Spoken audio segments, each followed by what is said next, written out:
அன்பே சிவம் மனமே குரு என்றுணர்த்திய குருவே போற்றி.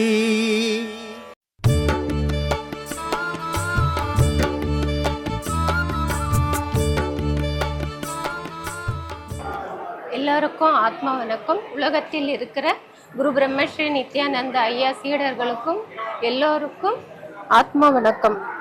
சீடர்கள் எல்லோரும் சேர்ந்து 3ஆம் ஆண்டு செய்யும் பூஜை இது. குருவுக்கும் சீடனுக்கும் உள்ள தொடர்பு நீங்கள் எல்லோரும் அறிய வேண்டும். நீங்கள் எல்லோரும் கலந்து கொள்ளுங்கள்.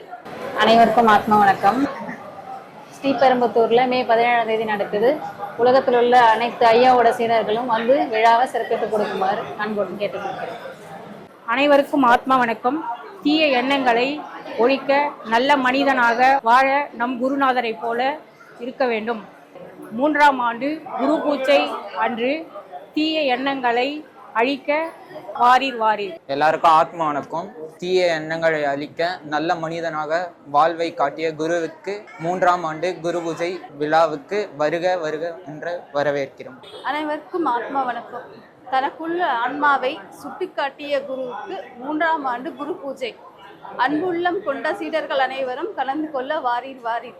ஆத்மா வணக்கம். கொரோனா காலத்தில் என் கண்ணை திறந்த என் குருவுக்கு 3ஆம் ஆண்டு குரு பூஜை விழாவிற்கு வாரீர் வாரீர் வாரீர். அனைவருக்கும் ஆத்மா வணக்கம். கடைசி காலத்தில் எடுத்து செல்லும் 2 பொருட்கள் பாவம் புண்ணியம். அந்த பாவ புண்ணியத்தை சேர்ப்பது எப்படி என்று அறிய வைத்த குருவுக்கு 3ஆம் ஆண்டு குரு பூஜை நடைபெறுவதால் அனைவரும் கலந்து கொள்வீர் வாரீர் வாரீர் வாரீர். ஆத்மா வணக்கம். ஆத்மா வணக்கம். பிறவி அறுக்கும் எப்படி என்ற காட்டிய குருவுக்கு 3ஆம் ஆண்டு குரு பூஜை சீடனுடைய அடிப்படை கடமை. இது அனைவரும் கலந்து கொள்ளுங்கள். ஆத்மா வணக்கம். அனைவருக்கும் ஆத்மா வணக்கம். அழிய போகும் உடலுக்கு ஆசைப்படாதே, அழியாத உன் ஆன்மாவை பிறப்பை அறுப்பது எப்படி என்று உணர்த்திய குருவுக்கு 3ஆம் ஆண்டு குரு பூஜை. அனைவரும் வாரீர் வாரீர் வாரீர். ஆத்மா வணக்கம். ஆத்மா வணக்கம். குடும்பத்தில் இருந்து தனக்குள் இருக்கும் கடவுளை அறிய வைத்த குருவுக்கு 3ஆம் ஆண்டு குரு பூஜை ஸ்ரீபெரும்புத்தூர் வன்னியகுல சத்திரத்தில் நடைபெற உள்ளதால் அனைவரும் சீடர்களும் பக்தர்களும் கலந்து கொள்ளுமாறு அன்புடன் வேண்டிக் கொள்கிறோம். சுவாமி, ஒரு மனிதனை நல்வழிப்படுத்துறதுக்கு ஆசிரியரோட பங்கு மிக மிக முக்கியமானது அப்படின்னு நம்ம நிறைய தடவை நீங்க சொல்லியிருக்கீங்க. ஆனா இந்த காலகட்டத்தில் பார்த்தீங்கன்னா ஆசிரியர்களே சில தவறான விஷயங்கள்ல ஈடுபடுறாங்க. அப்படி இருக்கிறப்ப இந்த சமுதாயம் எப்படி சீர்படும்? இது ஆசிரியர்கள் மட்டும் குறை சொல்ல முடியாதும்மா, பெற்றோர்களையும் குறை சொல்லணும். ஒரு நம்ம பிள்ளைங்க நம்ம என்ன நினைக்கிறோம், என் பிள்ளைங்க ஒரு தவறும் செய்யாதுங்க அப்படின்ற குருட்டு நம்பிக்கையை நம்ம உண்டாக்கிக்கிறோம். அது இருக்கக்கூடாது. எல்லா பிள்ளைகளும் உலகத்தில் ஒன்று தான். எல்லா பிள்ளைகளுக்கும் ஆசைகள் வரும். ஆசைகள் வரும்போது அது கெடும். அப்போது பெற்றோர்கள் என்ன பண்ணணும்னா அதை கண்காணிக்கணும். எங்கே போகுது, எத்தனை மணிக்கு போகுது, எத்தனை மணிக்கு வருது அப்படின்னு கண்காணிக்கணும். அவன் தான் பெற்றோர்கள். இல்லைங்க, என் பசங்கள்லாம் அப்படி இல்லைங்க, என்னத்துக்கு ஒன்றா போவாங்க, ஜாலியாக வருவாங்க அப்படின்னு விட்டீங்கன்னா அப்புறம் அது ஜாலியாக போகும்போது நீ ஒன்றும் பண்ண முடியாது. இது ஆசிரியருங்க அதை பயன்படுத்திக்கிறாங்க. இது கேட்பார் மேய்ப்பார் இல்லாத வருது, நேரங்காலம் இல்லாத வருது, இதை பயன்படுத்திக்கலாம், ஒன்றும் தவறு இல்லை அப்படின்ற முடிவுக்கு அவன் போகிறான். அவனும் தவறு. இந்த மாணவர்களும் யோசிக்கணும், நம்ம எதுக்கு வந்திருக்கிறோம்? படிக்க வந்திருக்கிறோம். நம்ம படிச்சுட்டு நம்ம ஒரு தொழிலை தேடணும். நம்ம படிச்சுட்டு நம்ம தாய் தப்பன் பேச்சை கேட்டு ஒரு கல்யாணம் பண்ணிக்கணும். நம்ம குடும்பத்தை நம்ம நடத்தணும் அப்படின்ற எண்ணம் அதுங்களுக்கும் வரணும். அப்போ அதுங்களும் நல்லா இருப்பான், ஆசிரியரும் நல்லா இருப்பான். அதே மாதிரி நம்ம பிள்ளைங்க எத்தனை மணிக்கு போகுது, எத்தனை மணிக்கு வீட்டுக்கு வருது, எத்தனை மணிக்கு வரணும் அப்படின்னு தாய் தப்பனும் ஒரு கண்டிப்பு இருக்கணும். அந்த கண்டிப்பு இல்லாத சுதந்திரன்ற முறையில் அந்த குழந்தைங்களை விட்டீங்கன்னா அது சுதந்திரமாக செய்யும்போது பாதிப்பு உங்களுக்கு தான். அதனால் இது எல்லார் மேலேயுமே தவறு இருக்குதுமா. ஒரு சாரார் மேலே தவறு சொல்ல முடியாது. பசங்க மேலே மட்டும் குறை சொல்ல முடியாது. அதே மாதிரி ஆசிரியர்கள் மேலே மட்டும் குறை சொல்ல முடியாது. தாய் தப்பு மேலே மட்டும் குறை. எல்லாருக்கிட்டும் தவறுகள் இருக்குது. அது சீர்திருத்தது கொஞ்சம் கடினம். அதனால் சமூகம் அப்படி தான் இருக்கும். அதுதான் ஐயா சொல்லுவார். இப்போ நீங்கள் கேட்ட கேள்வி ஒன்று இருக்குது. ஐயாவுக்கு 1000 தடவை சோதனை வந்தது. ஐயாவே சொல்லியிருக்காரு, என்ன இறைவன் தள்ளி விட்டுட்டான். அப்போ தள்ளி விட்டுட்டான ஒரு முக்தி இல்லையோ அப்படின்னு நமக்கு அறியாமையில் கேள்விகள் கூட வரலாம். இறைவன் தள்ளி விட்டா திரும்ப சேர்ப்பானா? இதுதான் சாமி அவரே சொல்லியிருப்பார், ஆடு காட்டி வேங்கையை அகப்படும் மாறு போல் அப்படின்னு சொல்லி, வீடு காட்டி எம்மை வெளிப்படுத்த வேணுமே அப்படின்னு சொல்லி இப்போ வெளிப்பட்டு உக்காந்து இருக்கிறோமா அப்படின்னு சொல்லியிருப்பார். இல்லை, அதுக்கு ஒரு காரணம் அது. தள்ளி விட்டுட்டானா எங்கே தள்ளி விட்டுட்டான்? ஞானத்தை நோக்கி ஒருத்தர் போகிறாரு, குடும்பத்தை பார்க்கல, தன்னோட வேலையை பார்க்கல, ஏன் தன்னையும் பார்க்கல, எதை பற்றியும் கவலைப்படாமல் ஒருத்தர் இதோட ஆழத்தை நான் கண்டுபிடிச்ச தீருவேன்னு போகிறார். வேலைக்கு போகல, நம்மள மாதிரி கூலி வேலை செஞ்சால் கூட போகிறால, கவர்மெண்ட் வேலை, நல்ல கை நிறைய காசு, ஆனாலும் வேலைக்கு போகிறதில்ல. பொண்டாட்டிக்கு என்ன ஆச்சுன்னு தெரியாது, பிள்ளைங்க படிக்குதா, சாப்பிட்டுதா, துணி இருக்குதா, ஒன்றும் பற்றியும் கவலை கிடையாது.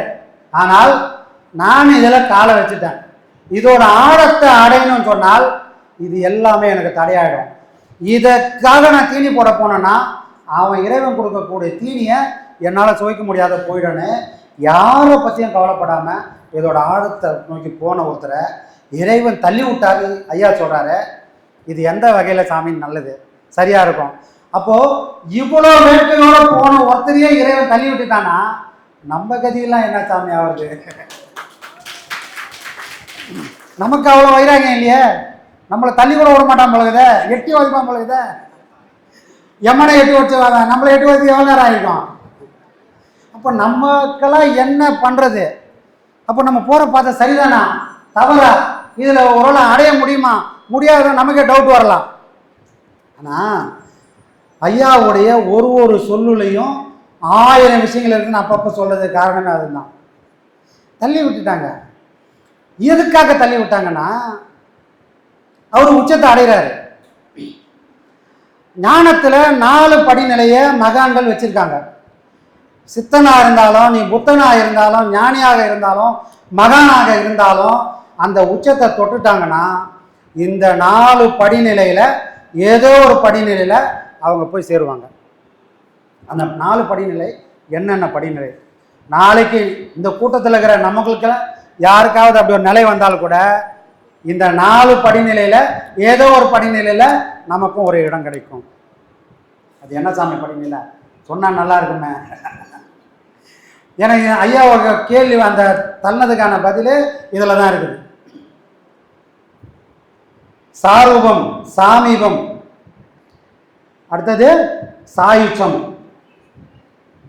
சாரூபம், சாமீபம்,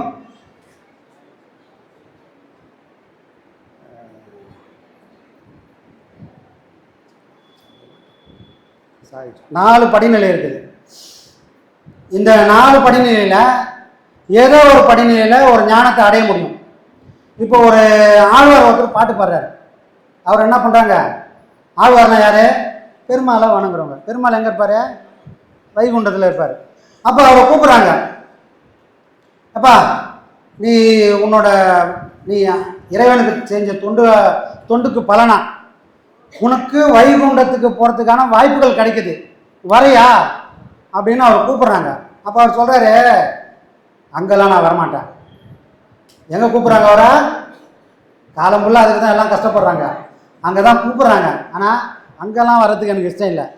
ஏன்பா இஷ்டம் இல்லை அப்படின்னா அவர் சொல்கிறாரு,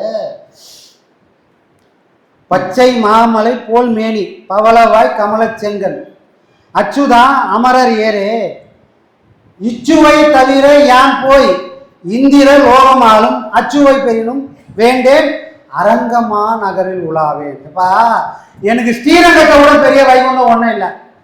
நான் ஸ்ரீரங்கத்தில் இருந்தால் தான் பகவானுக்கு சேவை செய்ய முடியும். வைகுண்டத்துக்கு போனால் 1000 ஒருத்தனை நான் ஆயிடுவேன். எப்படிங்கிறாங்க பாருங்க. அப்போது இந்த இடம் எது? சாமீபம். இறைவனுக்கு பக்கத்திலே நின்றுக்கின்னு தொண்டு செய்து ஞானத்தை அடைஞ்ச ஒரு நிலை. ஆனால் ஐயா போன நிலை என்னது? சாயுச்சம். சாயுச்சம்னா என்னன்னா இறைவனோட கலக்க போகிறது. இறைவனோட போய் கலந்துட்டான்னு சொன்னால் திரும்பி இங்கே வந்து பேச முடியாது, கதை முடிஞ்சு போச்சு. அப்போ அவர் இறைவனோட போய் கலந்துட்டால் இந்த கூட்டத்தெல்லாம் யார் வழி நடத்துது? யார் சொல்லி நமக்கு புரிய வைக்க முடியும்?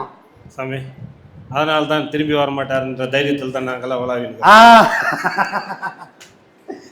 அப்ப அவர் போன நிலை எதுனா சாயுச்சம் என்ற அந்த உச்சபட்ச நிலை. அங்கே இறைவனோட கலந்துட்டா திரும்ப வரத்துக்கு வாய்ப்பே கிடையாது. அப்போ இறைவன் என்ன பண்ணுறான், நீ வந்து இங்கே கலந்துட்டனா அங்கே போய் யார் வழிகாட்டுறது? அதனால தான் இறைவன் என்ன பண்ணுறான், சேர்க்க விடாம திரும்ப இந்த பூலோகத்துக்கு ஐயாவை தள்ளி விடுறாங்க. அந்த நிலை தான் சாய் உச்சம் போய் கலந்துருந்தா பிறவி வரத்துக்கு வாய்ப்பு இல்லை, திரும்பி வந்து நமக்கெல்லாம் உபதேசம் கொடுக்கறதுக்கு வாய்ப்பு இல்லை. அதுக்கப்புறம் அவர் சொல்லாமல் யார் சொன்னாலும் நம்ம மரமடையில் ஏறாது, புரியவே புரியறதுக்கு வாய்ப்பே கிடையாது. அப்போது அந்த 4 படிநிலையில் ஏதோ ஒரு படிநிலையில் மகான்கள் அடங்குறாங்க. அதனால தான் பத்ரகிரியார் சொல்வார், மேலாம் பதம் தேடி மெய்ப்பொருளை உள்ளிருத்தி 4ஆம் பதம் தேடி நான் அடைவது எக்காலம். அந்த 4ஆம் பதம் தான் சாயுச்சம். அதில் போய் கலந்துட்டோம்னா இறைவனோட கலந்துட முடியும். அப்போ எல்லாரும் வேண்டுற இடமே அந்த சாயுச்சம் தான். எப்போ உன் பக்கத்தில் இருந்து பணிவிடை பண்ணுறா வேணாம் என்ன உன்னோட சேர்த்துக்கோ. ஏன்னா பக்கத்தில் போய் பணிவிடை பண்ணால் கூட திருப்பி ஒரு வேளை பிறகு வரலாம். அதுக்கு உதாரணம் யாரு? சுந்தரர் இருக்கிறாரு. அவர் கைலாசம் தான் பணிவிடை தான் பண்ணியிருந்தாரு, போதாத காலம் திரும்பி வச்சு வந்து போட்டாங்க. அதனால தான் எல்லாரும் வேண்டது என்னன்னா 4மே மேலான பதம் தான்பா, ஆனால் 3 கழிச்சிரு. 4ஆவதான சாயுச்சத்தை எனக்கு கொடு. மேலாம் பதம் தேடி மெய்ப்பொருளை உள்ளிருத்தி 4ஆம் பதம் தேடி நான் அடைவதே. எல்லா மகான வேண்டது அந்த நிலை தான். அங்கே கலந்துட்டால் பிறவி இல்லை, இறைவனா திருப்பி படைச்சால் மட்டும்தான் உண்டு. அப்போ நம்ம ஐயாவோட நிலை என்னது, அந்த உயரத்துக்கு தான் போனார். அப்போ அந்த உயரத்துக்கு போனாருன்னா அவரோட வேட்கை எப்படி இருக்கும், அவரோட தியாகம் எப்படி இருக்கும், அந்த வைராகம் எப்படிப்பட்ட வைராகமாக இருக்கும். ஆனால் இன்னைக்கு கூட இந்த கூட்டத்தில் அந்த வைராகம் கொஞ்சம் கலந்துருக்குது. ஏன் தெரியுமா, இவ்வளோ சோதனை என்ன சிரிச்சுன்னு வரும். இல்லைன்னா எங்கன்னா ஒரு மூலையில் உட்காந்து வருவோம். சோதனையே இல்லை சார். நம்ம அரண்மனையில் இருந்தாலும் சிரிச்சுருந்தாங்கிறோம், ஆண்டியானாலும் சிரிச்சுருந்தாங்கிறோம். பத்ரகிரியார் மாதிரி ராஜாவாக இருக்கும்போது தான் சந்தோஷமாக தான் இருந்தார், ஆண்டியாகி கோமணத்தை கட்டின்னு வந்தார், அப்போ சந்தோஷமாக இருந்தார். அப்போ இந்த பக்குவம் எதனால் வந்தது? இது பக்குவம் வரணும்னு ஐயா எந்த கிளாஸும் எடுக்கல. ஆனால் ஐயா கொடுத்த பாடம் பார்த்தீங்களா, நமக்கு வாழ்க்கையில் எவ்வளோ சோதனை வந்தாலும் வள்ளுவர் சொன்ன மாதிரி இடுக்கண் வருங்கால் நகுக, துன்பம் வரும்போது சிரிச்சிடுறா, அவர் ஈஸியாக சொல்லிட்டாரு. ஆனால் இப்போ வாழ்க்கையில் பாருங்கள், எவ்வளோ துன்பம் வந்தாலும் நாமளும் சிரிச்சுனே இருக்கிறோம். அப்போ வள்ளுவர் யாருக்கு சொன்னார்? சராசரி மனுஷனுக்கு அவர் பொருந்தாரு. ஆனால் ஒரு யோகத்தில் போகிறவங்களுக்கு, ஒரு ஞான பாதையில் போகிறவங்க மட்டும்தான் துன்பம் வந்தாலும் சிரிக்க முடியும். இது அப்போ வள்ளுவர் சொன்னது யாருக்கு? சராசரி மனுஷனுக்கு அவர் சொல்லலை. ஏன்னா சராசரி மனுஷன் செய்ய முடியாது. தடிக்கு ஊந்தாலே ஐயோ எதனா தெய்வ குத்தம் ஆயிச்சோ அப்படின்னு நினைக்கிற காலத்தில் தலைமலை இடி ஊந்தா கூட இடிதான் ஊந்தது, அடுத்த அடி எடுத்து இப்போ யாரு போயிருக்கிறோமே, அது எவ்வளோ பெரிய விஷயம். இதைத்தான் நம்மக்கிட்ட வந்து குருநாதர் எதிர்பார்க்குறாரே தவிர வேற எதுவும். அவர் வந்தது எதுக்காகனா, மனுஷனும் துன்பத்தில் தோண்டு அடுத்த வேலை என்ன செய்யறதுன்னு தெரியல, அடுத்து நாம் எப்படி நடக்கிறதுனே தெரியாமல் போய் தடுமாறி அங்கேயே நிற்கிறாங்க. அப்போ இந்த கூட்டத்தெல்லாம் கரை சேர்க்கணும்னா எல்லாருக்கும் தேவையான அடிப்படை ஒன்று தெய்வமா, தெய்வம்லாம் தேவையில்லை, தைரியம் கொடுக்கணும். தைரியம் கொடுக்குறதுனா எப்படி?